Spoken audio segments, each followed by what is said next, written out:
नमस्कार दोस्तों, स्वागत है आप सभी का हमारे YouTube चैनल स्टडी विद नवीन शर्मा में। आज मैं लेके आया हूँ आपके लिए इतिहास का एक महत्वपूर्ण टॉपिक।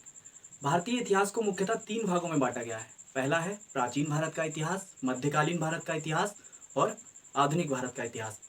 तो प्राचीन भारत के इतिहास में मुख्यतः तीनों इतिहास में जो हमारा तीनों भाग हैं इतिहास के, उनमें तीनों में मैपिंग का बहुत बड़ा महत्व है।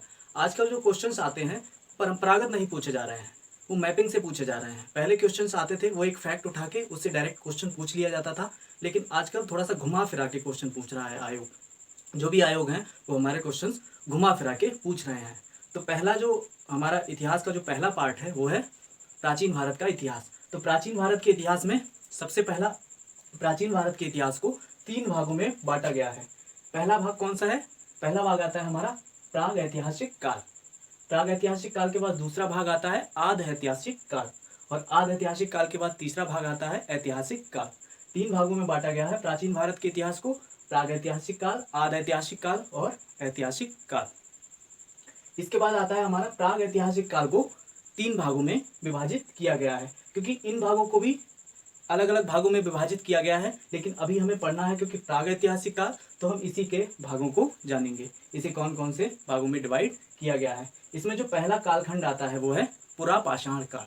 पुरापाषाण काल, ये इसकी समय अवधि कब से कब तक मानी जाती है? इसकी समय अवधि मानी जाती है 5 लाख ईसा पूर्व से 50,000 ईसा पूर्व तक। 5 लाख ईसा पूर्व से 50,000 ईसा पूर्व तक का जो समय है उसे कहते हैं पुरापाषाण काल। इसके बाद आता है हमारा दूसरा मध्यपाषाण काल। मध्यपाषाण काल, इसकी समय अवधि कब से कब तक मानी गई है? इसकी समय अवधि 8,000 ईसा पूर्व से 4,000 ईसा पूर्व तक मानी गई है। इसके बाद हमारा आता है तीसरा जो कालखंड है वो नवपाषाण काल। नवपाषाण काल में 4,000 ईसा पूर्व से 2500 ईसा पूर्व तक, इसकी जो समय अवधि है वो 4,000 ईसा पूर्व से 2500 ईसा पूर्व मानी गई है। तो ये हो गए हमारे प्राचीन भारत के इतिहास के 3 पार्ट, और उसमें पहला पार्ट आता है प्रागैतिहासिक काल, उसके आगे 3 पार्ट। क्योंकि इतिहास एक ऐसा टॉपिक है जो वैसे तो बहुत इंटरेस्टिंग है, सब लोग पढ़ते भी मन से हैं, जिन्हें अच्छा लगता है वो मन से पढ़ते हैं, लेकिन इसमें एक समस्या है क्योंकि ये इतना बड़ा है कि इसे याद रखने में थोड़ी प्रॉब्लम होती है। याद रखने में प्रॉब्लम के मतलब कि एक बार पढ़ लिया, अगर उसको रिवाइज नहीं कर पाए तो वो फिनिश हो जाता है। हालांकि ये सब सब्जेक्ट के साथ होता है, लेकिन इसके साथ थोड़ा ज़्यादा होता है। तो इसीलिए हम इसको आपको सरल भाषा में समझाना चाहते हैं। ये मैपिंग के द्वारा जब आप समझ लेंगे तो एक इमेज आपके दिमाग में क्रिएट हो जाएगी और आपके क्वेश्चंस गलत नहीं होंगे। इसमें जो क्वेश्चंस मोस्टली पूछे जाते हैं वो इनके स्थलों के बारे में पूछे जाते हैं कि कौन से स्थल से क्या क्या चीज़ें हमें प्राप्त हुई हैं। तो इसी तरह से हमने इसका पहला जो पार्ट लिया है पुरापाषाण काल। प्राचीन भारत के इतिहास का जो 3 भागों में विभाजन किया गया है उसमें से प्राग ऐतिहासिक काल को 3 भागों में विभाजित किया गया है। जो सबसे पहला भाग है पुरापाषाण काल, पुरापाषाण काल को हमने यहाँ पे लिया है, और पुरापाषाण काल के भारत में जो महत्वपूर्ण स्थल पाए जाते हैं, वहाँ से जो जो चीज़ें हमें प्राप्त हुई हैं उन सबको हम इसमें पढ़ेंगे।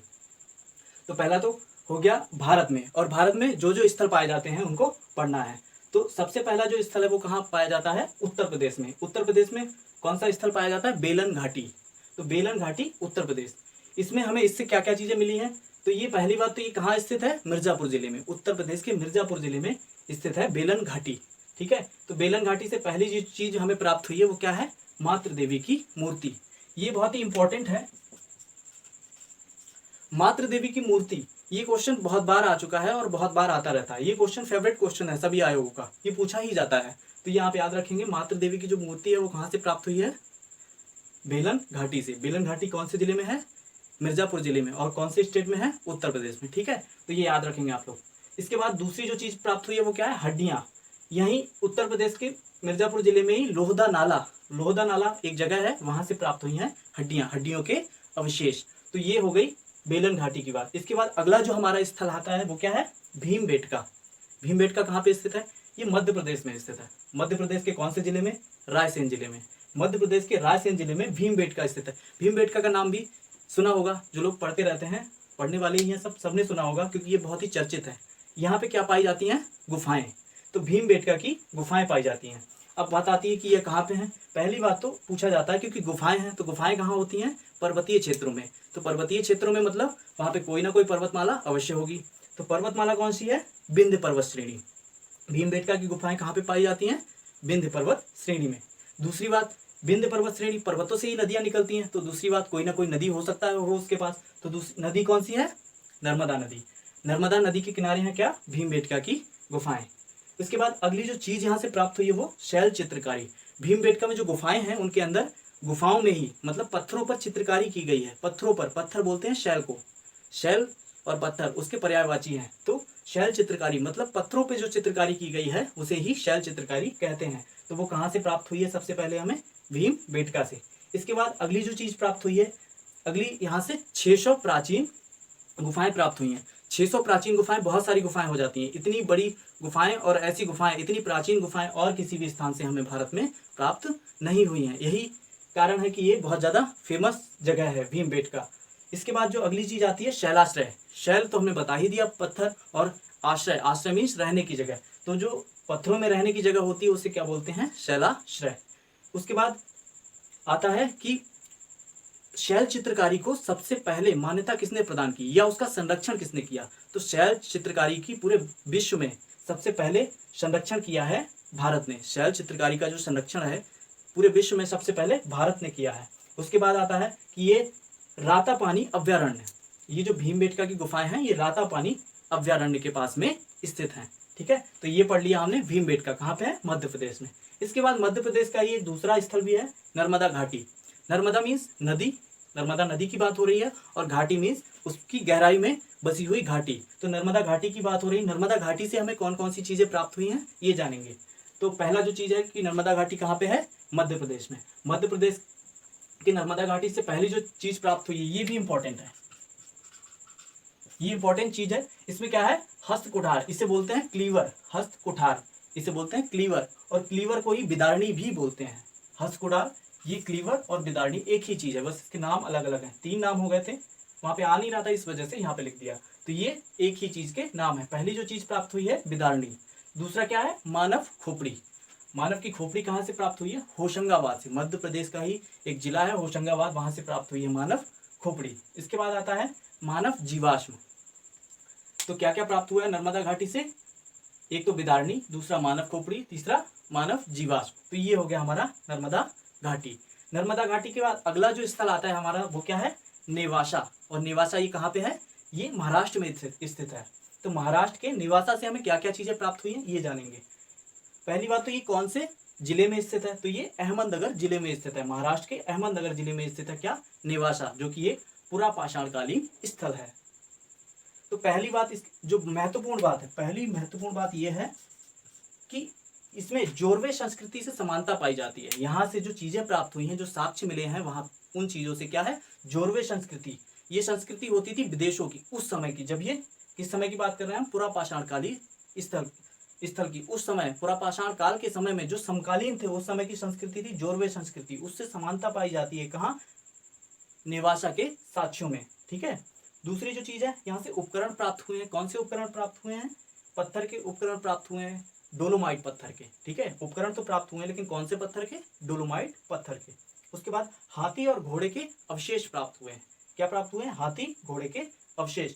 अगली जो चीज प्राप्त हुई है आटा चक्की। आटा चक्की तो मुख्यतः पत्थर से ही बनी होती है, तो फिलहाल तो ये पत्थर की आटे चक्की प्राप्त हुई है। उसके बाद आती है अगली जो चीज थी शंख की चूड़ियां। शंख तो सभी ने देखा ही होगा, हमारे हिंदू धर्म में और सभी धर्मों में भी देखा होगा, क्योंकि माना जाता है कि शंख का जब पूजा पाठ होता है तो वहां पे शंख की आवश्यकता अनिवार्य है। तो शंख सभी ने देखा होगा। शंख की चूड़ियां, उस टाइम शंख की चूड़ियां बनाई जाती थी। ठीक है, इसके बाद ये हो गया हमारा नेवासा। ये कहाँ स्थित है? अहमदनगर जिले में। कहाँ? महाराष्ट्र के। इसके बाद अगली जो चीज आती है पाटन। पाटन ये भी कहाँ स्थित है? महाराष्ट्र में। ये भी महाराष्ट्र में स्थित है पाटन। और यहाँ से हमें क्या प्राप्त हुआ है? मनका, जो कि किससे बना था? मनका। मनका बना था सीप का। सीप आपने देखी होगी, आप कभी नदी के किनारे या फिर किसी समुद्र के किनारे गए होंगे तो वहां पे सीप होती हैं, तो सीप का बना था मनका। इसके बाद अगली जो चीज प्राप्त हुई है वो क्या है? शुतुरमुर्ग के अंडे। कहाँ से? पाटन से ही दूसरी जो चीज प्राप्त हुई है शुतुरमुर्ग के अंडे, उनके साक्ष्य प्राप्त हुए हैं। ठीक है, तो ये हो गए हमारे पुरा पाषाणकालीन स्थल। ये कहाँ स्थल? भारत के पुरा पाषाणकालीन स्थल, जो कि बहुत ही महत्वपूर्ण है। यहाँ से क्वेश्चंस पूछे जाते हैं। इसी तरह से हम आगे भी पूरे इतिहास को कवर करेंगे मैपिंग के माध्यम से। ये था हमारा पूरा पाषाणकालीन का मैप। इसके बाद अगला जो मैप आएगा हमारा मध्य पाषाणकालीन का, उसके बाद आएगा नव पाषाणकालीन का, और इसके बाद हम बढ़ेंगे आदि ऐतिहासिक काल में आदि ऐतिहासिक काल के जो पार्ट हैं वो पढ़ेंगे, उसमें हर पार्ट के अलग अलग मैप पढ़ेंगे। इसके बाद हम बढ़ेंगे ऐतिहासिक काल में, और ऐतिहासिक काल में भी हम सारे पार्ट पढ़ेंगे। इसके बाद हम बढ़ेंगे, इसी तरह से हम एंशिएंट हिस्ट्री को फिनिश करके मेडिवल हिस्ट्री में जाएंगे, मध्यकालीन भारत में जाएंगे, और मध्यकालीन भारत के बाद आएंगे आधुनिक भारत में, मतलब मॉडर्न हिस्ट्री में। तो हम सारी चीज़ों को मैपिंग के माध्यम से कवर करेंगे, और आप लोग अगर ध्यान से इसको देखेंगे तो शायद आपको एग्जाम में ये क्वेश्चन आपके दिमाग में क्लिक कर जाएगा, और आपको दिक्कत नहीं होगी उसका आंसर करने में। क्योंकि मैप जो चीज़ होती है, मैप हमारे दिमाग में फीड हो जाती है कहीं ना कहीं, वो एक इमेज रह जाती है। तो हम जब भी उस पर फोर्सली सोचते हैं तो उस चीज़ के बारे में सोच के हमें वो कहीं ना कहीं याद आ जाती है। आई होप आपको ये वीडियो पसंद आई होगी, और आगे भी इसी तरह की वीडियोस आती रहेंगी। कृपया हमारा channel like, subscribe and share करें, बेल आइकन को प्रेस करें, जिससे आगे आने वाली वीडियोस के आपको नोटिफिकेशन मिलते रहेंगे। धन्यवाद।